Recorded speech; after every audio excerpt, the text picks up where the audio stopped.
Is Plaid throwing a connection error, leaving you locked out of your favorite apps and services? Don't panic, because in this video, we're breaking down the most common reasons why Plaid might be struggling to connect to your bank and giving you quick fixes to get things working again. First, let's make sure the obvious is covered.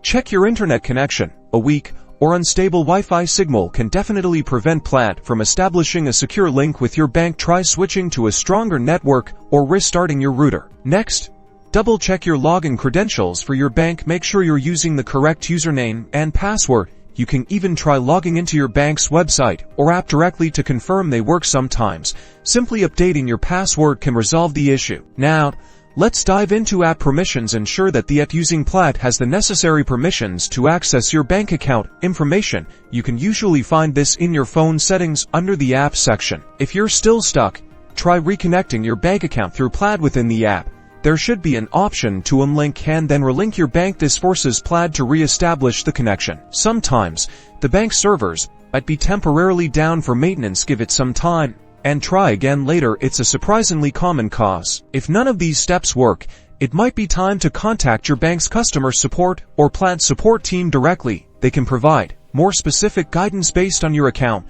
and institution. And that's it. With these troubleshooting steps, you should be able to fix most Plaid connection errors and get back to seamlessly using your favorite apps. Good luck!